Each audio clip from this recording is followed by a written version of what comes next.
Alors bonjour, je suis Micheline Pepin. Je suis intervenante de pastoral de la santé et des aînés au diocèse d'Amos. Aujourd'hui, nous sommes à Val-d'Or et nous rencontrons M. Sylvain Dufour qui s'occupe de sa mère à plein temps. Alors, M. Dufour, voulez-vous nous parler un petit peu de vous? J'ai 49 ans et puis je m'occupe de ma mère depuis le 9 août 2018, 24 heures sur 24, 7 jours sur 7. Et puis, depuis ce temps-là, elle a la maladie d'Alzheimer. Oui. Et vous, vous êtes de quel endroit? On vient d'un petit village au nord de la Sarre, qui est dans le diocèse d'Amos, qui s'appelle Beaucanton.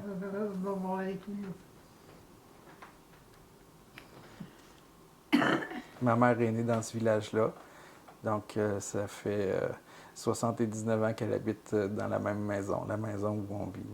Oui. Puis vous, avant de commencer à vous occuper de votre mère à plein temps, qu'est-ce que vous faisiez dans la vie? Ça faisait depuis 1995 que j'étais à Val-d'Or, dans la maison où on est présentement. Puis je travaillais à RNC Média comme caméraman, monteur, puis opérateur de vidéo là, pour la télévision, les nouvelles régionales. Ah oui, vous faisiez les nouvelles régionales. Oui. Ah, c'est grâce à vous si on avait une bonne réception des nouvelles. On est une grosse équipe, mais moi, j'étais caméraman. C'est principalement ça qui était ma tâche. OK. Puis là, qu'est-ce qui s'est passé pour que vous changiez radicalement votre vie? Ben, c'est depuis 2016.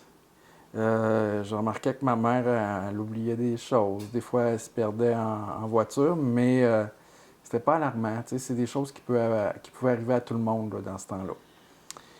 Puis, quand mon père est décédé en 2015, ben, elle est tombée toute seule dans la maison. Mais j'allais la voir à toutes les fins de semaine.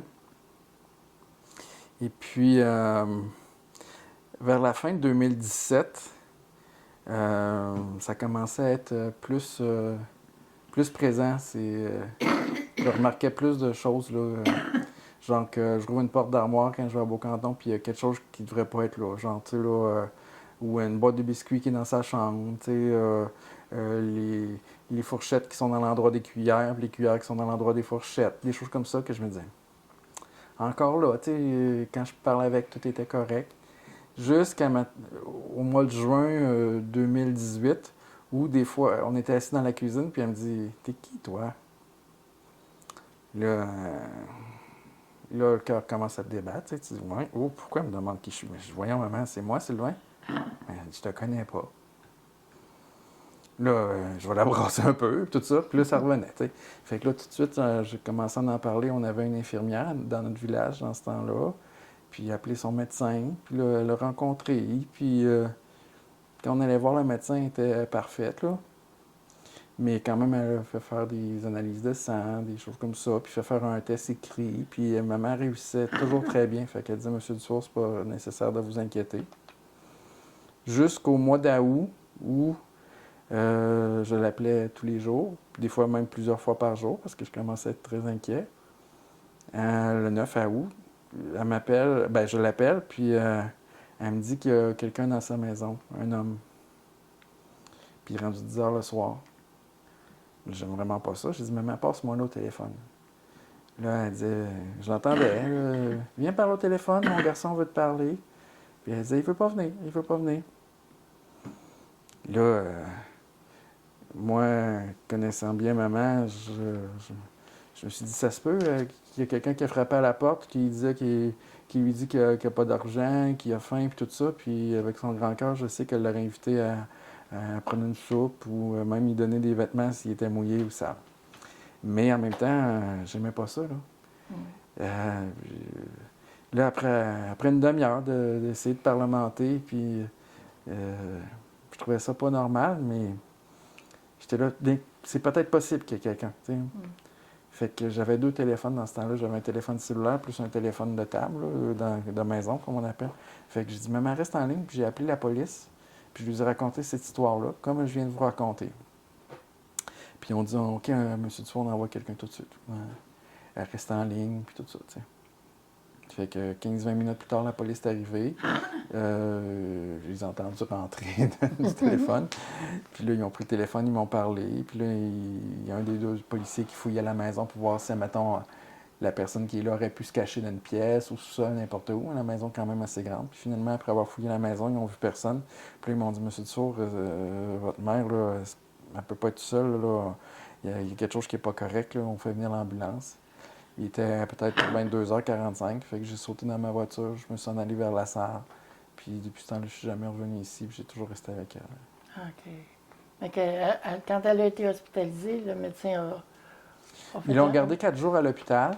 Ça a été comme une chance là, pour faire tous les examens qu'il est possible de faire pour essayer d'avoir le bon diagnostic. Rencontrer un ergothérapeute, travailleur social, diététicien. Ils l'ont évalué partout. Puis, au bout de 4 jours, ils sont venus avec le diagnostic. Ma mère avait cette maladie-là, puis qu'elle pouvait vraiment plus rester toute seule. Puis, si je restais pas avec elle, même elle n'aurait jamais sorti de l'hôpital le temps qu'il trouve un endroit où habiter. Puis là, j'ai dit non, moi, je vais rester avec. Puis là, le médecin, il y avait 2 médecins. Il dit, mais non, vous pouvez pas faire ça. Il dit, il faut que. Il dit, c'est pas. Il y a plein d'autres solutions. Je dis, moi, j'en vois pas d'autres. Mais il dit, votre travail, votre vie, j'ai dit, mon travail, j'irai plus, puis ma vie, ça va être de m'occuper de maman. C'était. Je dis pas que ça me faisait rien, là. On voit dans notre tête tout ce qu'on doit abandonner. Mais je pouvais. Ça faisait 4 jours que j'étais à l'hôpital avec, puis je voyais, là, c'était quoi la vie dans un genre d'institution comme ça, là. C'est pas nécessairement dans un hôpital où elle aurait été, mais ça ressemble beaucoup. Un CHSLD, là. Puis, je le voyais avec mes yeux d'homme de 45 ans, où, mon Dieu, c'est donc bien plate rester ici, ça n'a pas d'allure. Maman est encore capable de marcher, se promener dehors, faire du 4 roues, aller au restaurant, faire du ménage, cuisiner, parler avec des gens. Au début, quand ça commence, cette maladie-là, les gens ne peuvent pas rester tout seuls, mais ils sont encore pas mal allumés. Fait que moi, c'était hors de question que maman soit dans une petite chambre qui ressemble à une chambre d'hôpital avec un lit avec des barreaux, un lavabo, puis la seule activité qu'il y a à faire, c'est d'écouter la télévision, à revirer folle. Folle totale, je sais. Fait que moi, j'ai dit non, on s'en va à Boucanton, puis de toute la fin de l'année 2018, l'année 2019, une partie de l'année 2020, on sait qu'est-ce qui est arrivé au mois de mars 2020, mais jusqu'à ce temps-là, on participait à plein d'activités qu'il y avait dans notre petit village, 2 dîners communautaires par semaine, même 3. On allait au restaurant déjeuner avec des matantes, des mononcles, des cousins, des cousines tous les dimanches matins. On allait faire l'épicerie une fois par semaine. Maman allait chez la coiffeuse, elle allait chez l'esthéticienne. On venait ici. Ça me prenait un agenda là, pour jamais rien oublier. Une visite chez le docteur à tous les 3 mois. Puis ça allait vraiment bien. Pour maman et moi. C'est sûr que dans ce temps-là, je m'ennuyais beaucoup de ma vie à Val-d'Or. C'était ça le plus dur pour moi. Je regardais les nouvelles à la télévision, c'était tous mes anciens collègues. J'étais là, j'aurais aimé ça faire ci, j'aurais aimé ça faire ça. Puis aussi, tout ce qui change, là, j'ai beaucoup moins d'argent qu'avant. C'est comme, j'ai plus un salaire qui rentre à toutes les semaines. Là, heureusement, ma maison... Ma maison ici est finie de payer, mais une maison, même si elle est finie de payer, elle coûte toujours quelque chose. Il y a les assurances, il y a les taxes municipales, les taxes scolaires, l'électricité, le déneigement l'hiver, puis tout ce qui il peut arriver comme imprévu. Fait que j'ai été chanceux. J'ai eu 3 mois d'assurance chômage proche aidant. Puis après ça, depuis ce temps-là, c'est mes économies. Puis j'ai la chance de louer ma maison, qui me fait un petit revenu, mais qui ne permet pas au complet de payer juste les dépenses d'une maison, mon téléphone cellulaire, ma voiture, les assurances de ma voiture, tout ça. Mais je me débrouille. Je me débrouille, puis avec maman, ça va bien, parce que maman elle a toutes les dépenses de sa maison à payer aussi. Alors, si je comprends bien, le choix pour vous était évident. Oui. Il y avait comme pas d'hésitation, c'est ça que vous deviez faire. Il n'y avait pas d'autre option. Alors, mais quand même, une fois que le choix est fait, que la vie prend son cours, que vous voyez tout ce que vous avez à laisser tomber, comment ça vous fait réagir, ça? la réaction, elle change avec le temps. Au début, là, je me demandais, mais j'aurais pas besoin d'être ici. Maman faisait tout. Elle cuisinait, elle faisait le ménage de la maison, elle faisait du lavage, le ton de la pelouse, son permis de conduire était plus valide, mais elle aurait pu conduire la voiture. Ça paraissait pas qu'elle avait la maladie, tu sais. Fait que là, pendant plusieurs mois, moi, j'étais là. Eh, mon Dieu, j'ai peut-être décidé trop vite de venir ici. Tu sais, c'est surtout avec la médication que maman prenait au début, qui atténue un peu les signes et symptômes de cette maladie-là. Elle était capable d'avoir des conversations comme on a, vous et moi, présentement. Ça paraissait pas. Fait que là, pendant plusieurs mois, j'étais contente qu'elle soit comme ça, mais j'étais là, hey, j'aurais pu continuer mon travail quand même. Mais en même temps, dès que tu penses ça, tu vois une affaire que c'est pas normal, une chance que je suis ici. Tu sais, là. Fait que. J'ai trouvé ça beaucoup plus dur au début pour moi. Maintenant, je suis pas mal adapté. Tu sais, c'est comme.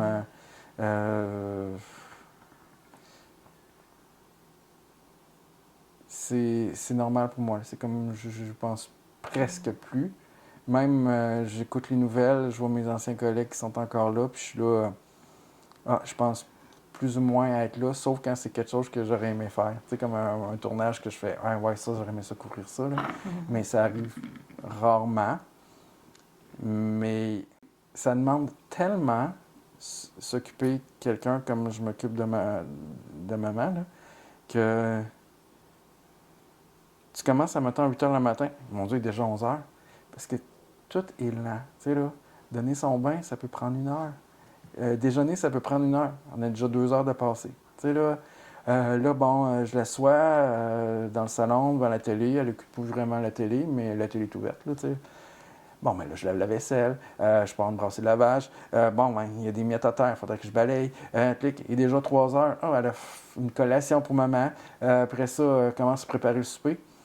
Ça, c'est du travail normal, mais bon, il y a neigé. Il faut que j'aille ouvrir la cour. C'est l'été. Il faut que j'aille la pelouse. Tu sais, là, des affaires dans la main.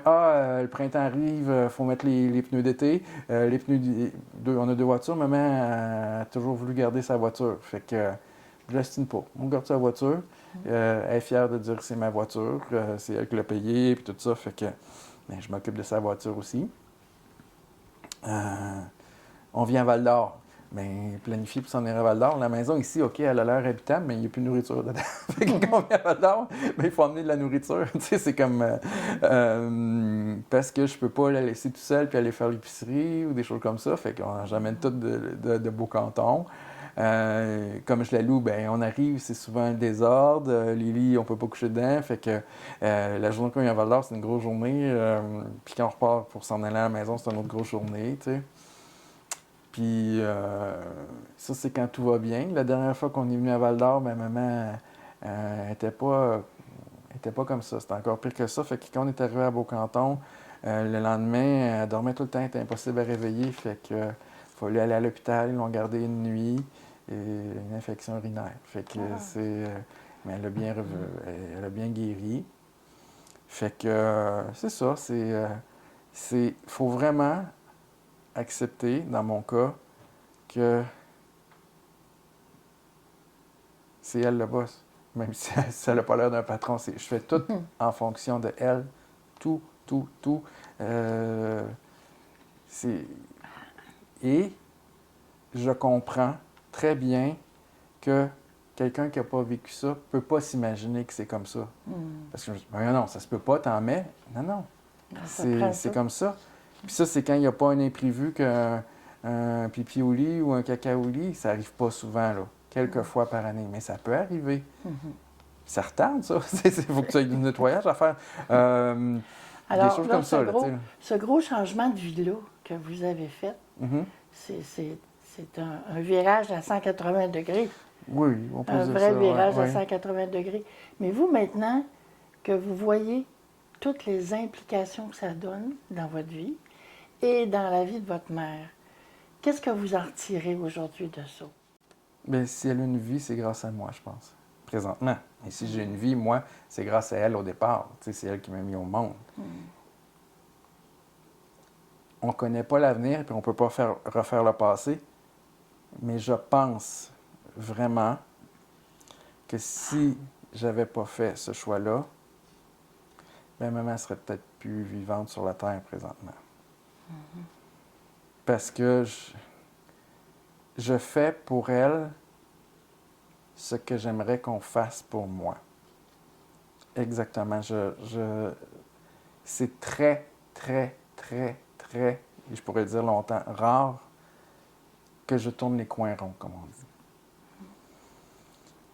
Il peut y avoir une exception, genre on est pressé, on est attendu à un rendez-vous, nanana, je vais partir de chez nous, puis il va y avoir peut-être de la vaisselle sale sur le comptoir. Mais si j'ai le temps, la vaisselle, encore là, je vais me lever plus tôt, tout ça, tu sais, c'est... je passerai pas comme moi, je me suis fixé des objectifs pour bien m'occuper de maman. Je me suis dit, ben maman, ça va toujours être 2 bains par semaine. Toujours, toujours, toujours.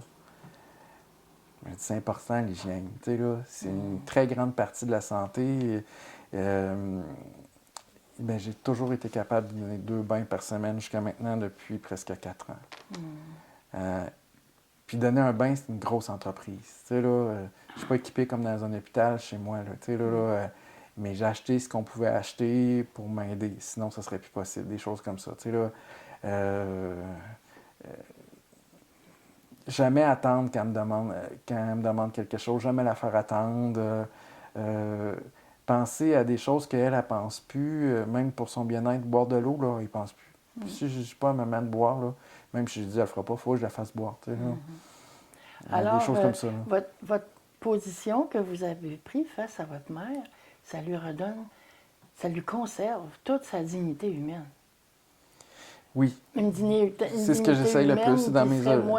Qui serait peut-être moins bien préservée dans un milieu hospitalier. Oui. Un exemple que je dis, c'est couper des coins ronds.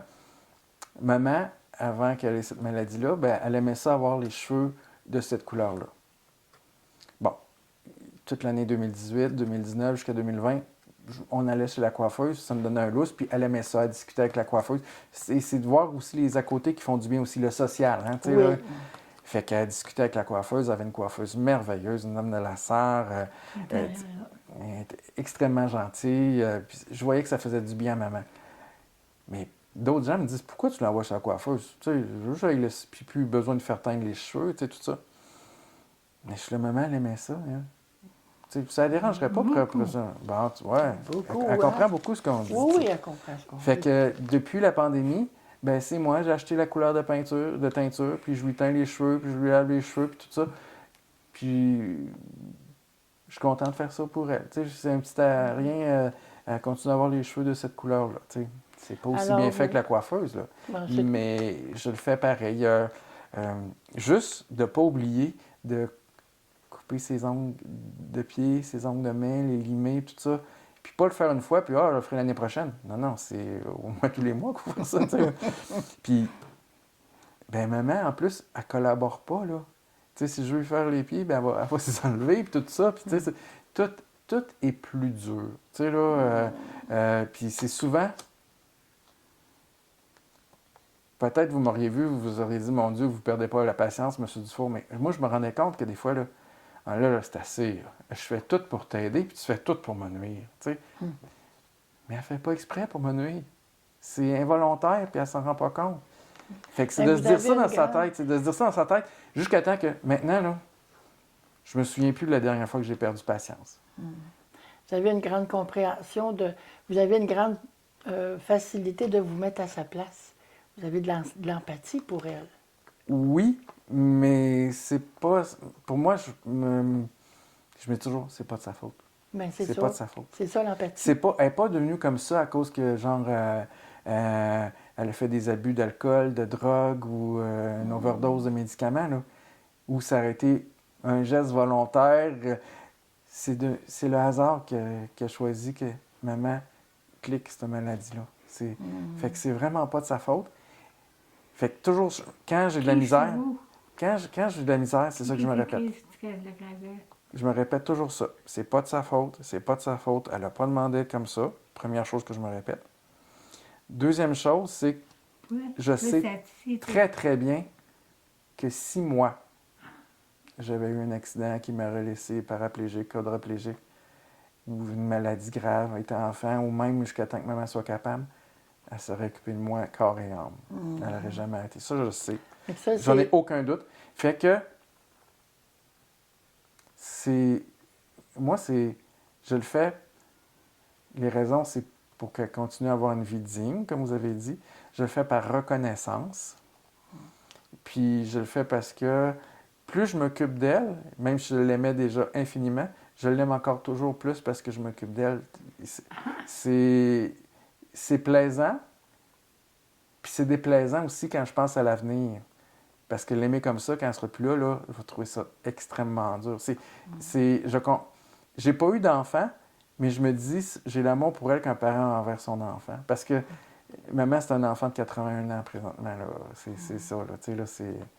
Mais c'est l'amour qui fait que l'amour que vous avez qu'elle a eu pour vous quand vous étiez jeune ou qu'elle aurait pour vous si vous étiez malade, tout ce qu'elle ferait pour vous, vous le faites maintenant pour elle. Exact. Parce que vous faites pour elle ce que vous pensez puis que vous auriez aimé qu'elle aurait fait pour vous. C'est comme dans la loi d'amour du bon Dieu. Fais aux autres ce que tu voudrais que les autres fassent pour toi. Vous êtes exactement dans la bonne parole, puis dans le bon pas. quand je fais des... J'ose pas appeler ça des soins. Hein. C'est des soins de toilette, des choses comme ça. Mais c'est des soins pareils, mais oui, je prends soin d'elle. Mais souvent, j'ai comme des flashs qui reviennent dans ma tête quand tu es un enfant, mais assez vieux pour avoir des souvenirs, comment elle prenait soin de moi. Quand je la fais manger, j'ai des flashs dans ma tête quand elle me faisait manger quand j'étais rendu à 4-5 ans. Puis, tu sais, là, c'est l'âge où un enfant, là, moi, en tout cas, j'étais comme ça. Puis, à mon avis, si j'étais comme ça, tous les jeunes enfants sont de même. Tu sais, t'es rendu assez grand que tu es capable de manger tout seul, mais tu te souviens que tu aimais ça te faire manger parce que faire manger parce que tu avais une main de même, puis tu n'avais qu'à faire. Mais là, tes parents, ils se rendent compte que hey, tu es capable de manger tout seul. Puis là, non, fais-moi manger. Fait que ça, je m'en souviens. Mais là, quand je fais manger à maman, je pense à ça. Quand j'y coupe les ongles, je me souviens quand je mettais mes mains de même, puis tu es un enfant, puis tu te fais couper les ongles, puis. Fait que je fais pour ma mère qu'est-ce qu'elle a fait pour moi, finalement. Tu sais, c'est sûr que j'aurais préféré que ça n'arrive pas. Hein? Qu'elle garde son autonomie. Toutes les semaines, je rencontre des dames et des messieurs qui sont rendus à 90, 91, 92 ans, puis ils arrivent au dîner communautaire en conduisant leur voiture, puis si tu ne savais pas leur âge, tu leur donnerais 71, 72. Tu sais, là? C'est sûr que j'aurais préféré que ça n'arrive pas à ça. Les premières fois que tu donnes un bain à ta mère, c'est de la voir nue. Hein? C'est comme ta mère, tu n'as pas le goût de la voir nue, tu es mal à l'aise, puis elle aussi est mal à l'aise. Encore aujourd'hui, même si vous la voyez dans cet état-là, elle aime vraiment pas ça quand je la vois nue. Tu sais, là, c'est... Fait que j'essaye de respecter au maximum, de la couvrir, tout ça, mais on peut pas laver quelqu'un quand il est tout habillé. Hein? Fait que je le fais pour voir de dos, quand je suis devant, je mets une serviette, tout ça. Mais elle l'enlève, c'est comme ça. Fait que, bon, finalement, quand ça fait 3 ans, tu es rendu comme habitué, mais il y a des choses, il y a des endroits que je dis à son docteur que je touche pas. Je l'envoie juste de l'eau avec de la pression, puis... mais il faut qu'elle soit bien lavée, puis maman, elle est propre. C'est une de... Quand on sort du bain, là, quand je la sors du bain, je dis « Maman, t'es propre comme une scène neuve. » Fait que...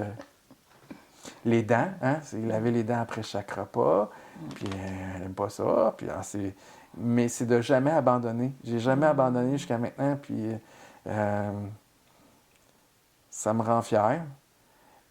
Dans les choses que j'ai peur au quotidien, j'ai peur d'une chute, hein, c'est qu'elle tombe. C'est pour ça que vous m'avez vu marcher avec elle tantôt. Ouais. Je la supporte au complet ou presque, et c'est difficile. C'est difficile parce que c'est comme ça. Et des fois, ses jambes lâchent. Si je la tenais pas, c'est sûr qu'il y aurait une chute. dans les autres choses que je trouve difficiles, c'est oui, je peux pas m'absenter pour aller acheter du lait ou faire l'épicerie sans avoir quelqu'un pour rester avec. Mais admettons, si je tombe la pelouse, ben, je suis comme sur le terrain de la maison, mais là, trouver quelqu'un pour rester avec, c'est une chose qui est extrêmement difficile. C'est probablement dans les choses qui sont les plus difficiles. Et je comprends que c'est ça qui pourrait empêcher quelqu'un de le faire. Parce que tu peux plus. Il faut que tu acceptes d'être, entre guillemets, prisonnier de la maison. Autant pour une nécessité d'avoir un rendez-vous chez le docteur, s'accommoder aux heures de ceux qui sont disponibles pour te donner un coup de main. Puis ceux qui te donnent un coup de main, ils font pas tout ce que tu fais, là. Ils viennent s'asseoir, puis ils restent à côté comme ça. Si elle a envie d'aller aux toilettes, ils l'amènent pas d'aller aux toilettes parce que c'est trop difficile, tu sais, là. Fait que c'est pas plus que s'absenter 1h30, 2 heures. C'est ça, là. C'est ça qui est le plus difficile.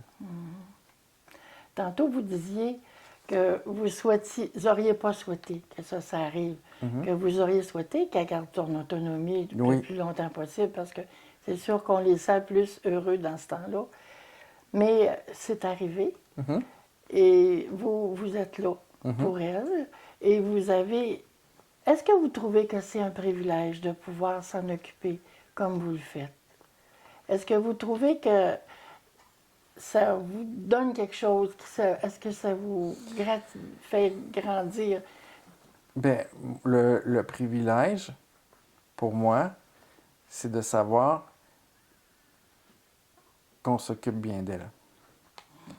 Qu'elle continue à manger la nourriture qu'elle aimait, qu'elle continue à avoir une hygiène impeccable, qu'elle continue à vivre dans la maison où elle est née, qu'elle continue à rencontrer les gens qu'elle voyait tous les jours, ou presque. De vivre dans un endroit où c'est pas stressant, où c'est calme, où elle reconnaît encore des choses. De savoir que c'est moi qui s'occupe d'elle, qu'elle n'est pas dans une institution, un CHSLD, ça aussi, ça me réconforte. Je sais, j'ai pas à me demander, bon, es-tu correct, là? Y a-t-il des gens qui prennent soin d'elle? As-tu été lavé aujourd'hui? Fait que moi, c'est beaucoup pour ça. C'est aussi parce qu'on ne s'est jamais chicané. On s'est toujours bien entendu, même dans mon adolescence. Parce que ma mère, c'était une bonne personne. Toujours calme, toujours aider les autres. Elle a toujours pensé aux autres avant de penser à elle. Fait que c'est, comme on dit, la pomme n'est pas tombée loin de l'arbre, parce que moi, je pense à elle avant de penser à moi. Oui. Alors là, c'est un beau fruit de sa vie, la façon dont elle vous a élevé. Et je pense que l'amour du bon Dieu qui l'a animé toute sa vie, c'est cet amour-là qui vous anime encore aujourd'hui. Oui, on a toujours été à l'église à tous les samedis soirs ou les dimanches matins. On a toujours fait des prières en famille. Mais des fois, puis ça peut arriver à tous les croyants, ça peut arriver qu'on doute des fois. Quand c'est extrêmement difficile, puis il n'y a pas d'autre solution sur le moment que les larmes sortent. Parce que tu dis, mon Dieu, où qu'on est rendu? Comment on est rendu là? Des situations où il faut que tu prennes une pause, même si tu n'aurais pas le temps d'en prendre une, puis tu te dises, bon, OK, je peux pas abandonner, là. Il faut que j'agisse. Fait que... puis tu te remets dedans, puis tu essaies de faire quelque chose, puis tu espères que ça se passe bien. Puis jusqu'à maintenant, ça s'est toujours bien passé dans les circonstances. Parce que si on oublie le mot les circonstances, c'est le chaos total.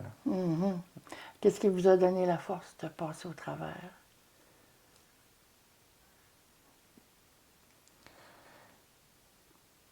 C'est des forces qui sont pas concrètes, je pense. Je regarde la photo de papa. Je regarde la photo de grand-mère, la mère de maman. Je regarde la photo d'un oncle à maman qui était prêtre. Ils sont les trois dans sa chambre. Puis je lui parle les trois en même temps ou un individuellement en disant aidez-moi là. Vous l'avez aimée, cette petite femme-là, là? Je suis en train de prendre soin d'elle. Voyez-vous là, que c'est l'enfer, qu'est-ce qui se passe? J'utilise le mot enfer. Ça se peut pas, là. J'ai tout lâché pour prendre soin d'elle. D'où vous êtes, aidez-moi. Je suis tout seul, là, pour la sortir de la marde, là.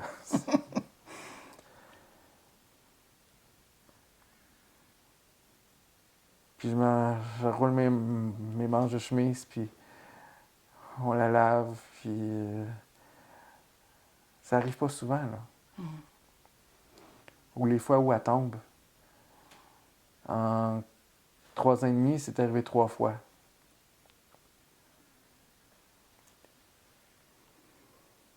La dernière fois, ça a été plus grave parce qu'elle s'est cognée la tête, puis il y a eu du sang, puis... mais le miracle... je suis quelqu'un qui dit, soit là, on ne croit pas au miracle, ou soit tout ce qui arrive, c'est des miracles. Tu sais, là, de bon.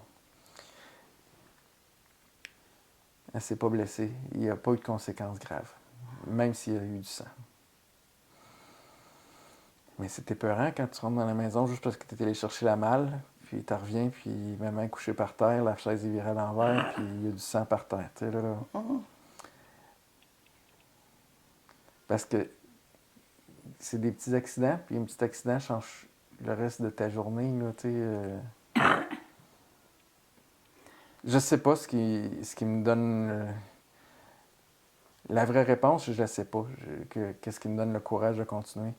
On a 3 grandes terres, je fais le bois de poêle au travers de ça, je fais 18 cordes de bois, je les rentre dans la cave, on chauffe au bois. Il y a des affaires qui brisent dans une maison, hein?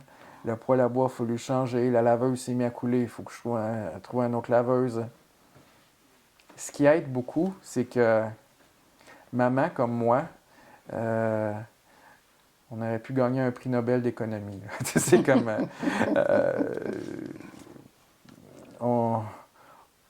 on n'est pas dépensier, mais on manque de rien, puis on vit pas sans électricité puis ni eau courante. Là. Là, vous êtes dans ma maison, ben, la maison à Beaucanton ressemble à peu près à ça, sauf qu'elle est plus grande. Puis elle est plus vieille aussi, parce que c'est une maison de colonie, comme on appelle.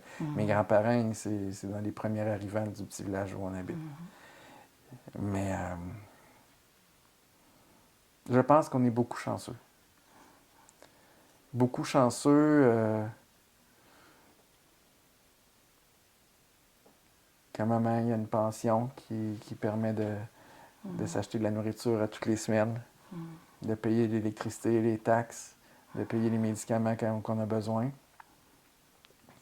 Puis moi, d'avoir fait des économies puis d'avoir eu un bon travail pendant 23 ans. Là.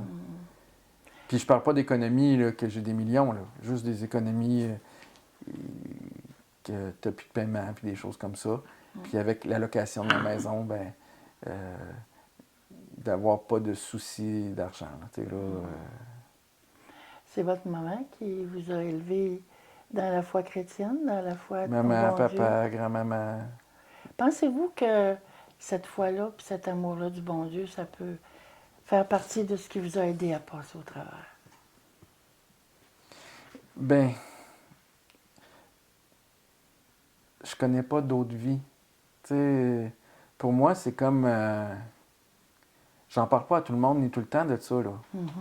Mais je suis comme Obélix, je suis tombé dedans quand j'étais dans la potion magique. Là, je suis tombé dedans.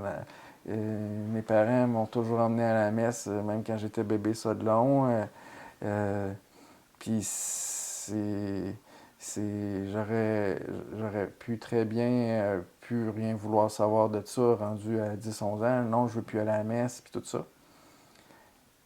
Mais mes parents m'ont jamais forcé. Jamais, jamais, jamais, jamais, là. Genre, quand j'étais rendu à 10 ans, 11 ans, là, puis, mettons, ils se levaient pour aller à la messe à 9h30, là, ben moi, ça m'aurait peut-être tenté de dormir plus tard.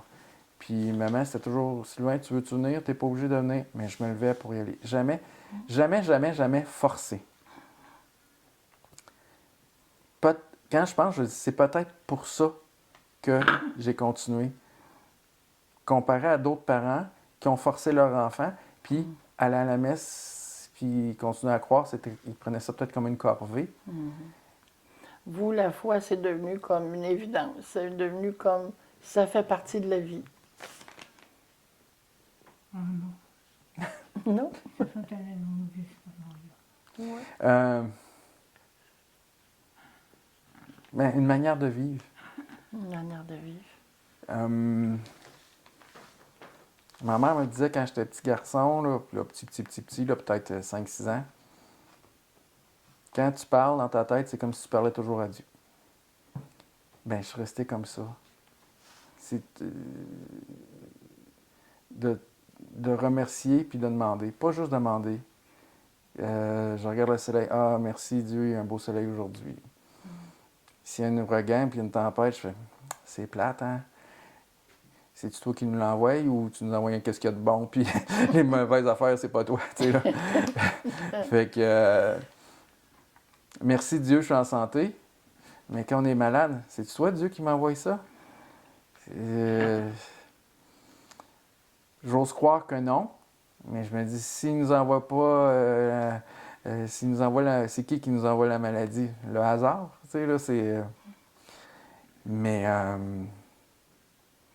je pense pas que j'arrête de croire un jour, mais en même temps, on connaît jamais l'avenir. Hein? Mais jusqu'à maintenant, j'ai jamais arrêté. Comme je vous ai dit plus tôt, ça fait 5 mois qu'on va plus à l'église. Pas parce qu'on n'y croit plus, c'est parce que je peux plus emmener maman. Puis des fois, il y a quelqu'un qui me propose « Ah, veux-tu que je reste avec ta mère puis tu vas y aller? » Mais le fait de rentrer dans l'église sans que maman soit là, c'est comme pas normal pour moi. Tu sais, c'est savoir que je suis à l'église, puis maman est à la maison, puis c'est... Ça se peut pas. Elle est vivante, puis elle n'est pas là, je reste avec elle. Tu sais, c'est... Je sais que dans le temps, là, mettons les années 70, puis avant, tu sais, là, il y avait le prêtre qui serait venu à la maison, la voir, puis tout ça, mais ça a changé, tu sais, il a rapporté la communion à la maison, mais, tu sais, dans une petite paroisse comme la nôtre, c'est... Puis même dans les plus grandes villes, le manque de bénévoles, puis le manque de prêtres, puis, tu sais, c'est...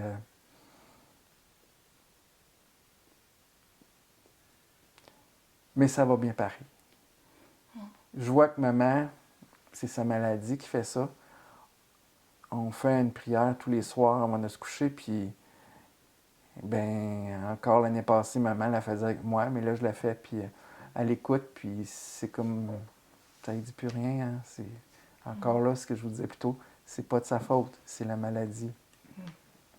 Mais je sais que maman, croyante, pratiquante comme elle était,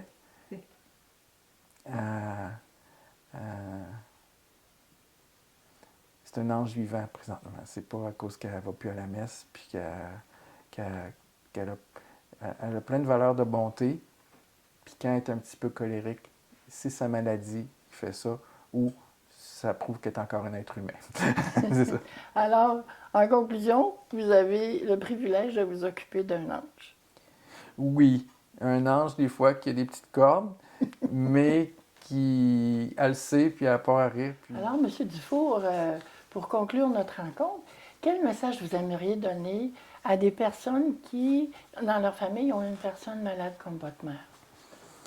Bien, quand on apprend le diagnostic, c'est un peu comme une tonne de briques qui nous tombe sur les épaules. Hein? Parce qu'on sait que la vie de la personne dont, que ce soit notre père, notre mère, notre conjoint, notre conjointe, un proche parent ou ami, ben la vie vient de changer. Hein? C'est, comme vous avez dit plus tôt, là, c'est, pour elle, en tout cas, c'est un 180 degrés. Elle ne peut plus rester toute seule, elle ne peut plus s'occuper de rien. Elle devient totalement dépendante, mais dépendante de qui? on peut se dire, ben peut-être que je pourrais m'en occuper, mais on voit ça comme un fardeau. Moi, je dis, si vous avez le goût et si vous pouvez, hein, c'est les deux. C'est pas hein, que j'ai le goût, mais je peux pas, ou je peux, mais j'ai pas le goût. Vous avez le goût et vous pouvez. Ben là, avec ces deux, là, il apparaît une troisième option, c'est vous pouvez essayer. Donc, vous pouvez essayer. Si ça va bien, vous pouvez le faire le plus longtemps possible. Et puis, si c'est plus possible, il y a des ressources. Hein? Mais vous l'aurez fait 6 mois, 1 an, et puis peut-être que vous allez vous apercevoir que c'est pas si dur que ça. Hein? Ça ne sera pas toujours facile, mais il y a plus de meilleurs moments que de mauvais moments. T'sais, dans une journée, là, qu'on se lève à 8 heures le matin puis qu'on se couche à 10 heures le soir, là, c'est pas de 8 heures jusqu'à 22 heures que ça va mal. Il peut y avoir le lever, un peu couché, mais le reste de la journée, ça va bien. Puis ça dépend aussi de la maladie, de la personne qu'on s'occupe aussi. Si on parle dans l'état de santé de ma mère, là, il y a beaucoup plus de périodes où ça va bien que ça va moins bien. Alors, Mais si vous ne pouvez pas, hein, puis si vous pouvez pas, et puis si ça ne vous tente vraiment pas, ben c'est pas pour rien qu'il existe les CHSLD, les maisons spécialisées pour ça, qui ont été créées, il y a une raison. Hein? Et puis, aussi, c'est pas parce que vous êtes enfant unique ou conjoint seul que vous ne pouvez pas, parce que souvent, une grande famille, ben il y en a juste un enfant qui veut le faire, puis les autres ne veulent pas. Puis celui-là qui veut le faire, il se retrouve tout seul, même s'ils sont une grande famille. Tu sais, là? Fait que c'est sûr, l'idéal, c'est une grande famille, puis tout le monde veut participer. Tu sais, là? Mais c'est ça. Ce que je veux mais dire. si j'entends votre réflexion, si la personne a le goût et elle peut, ça vaut la peine d'essayer. Ça vaut la peine d'essayer, mais c'est pas facile. Hein? Pensez pas que c'est facile. Mais c'est faisable. En tout cas, dans mon cas, c'est faisable. Et ça va faire 4 ans bientôt. Ouais. Ben, je vous félicite. Merci. C'est une très belle mission que vous accomplissez. Et puis, je vous souhaite que vous continuez à grandir dans cette situation-là, puis à retirer beaucoup de reconnaissance de votre mère et puis de bienfaits pour vous. Souhaitez-moi de rester en santé aussi. Ça, je vous souhaite la santé à profusion. Merci beaucoup.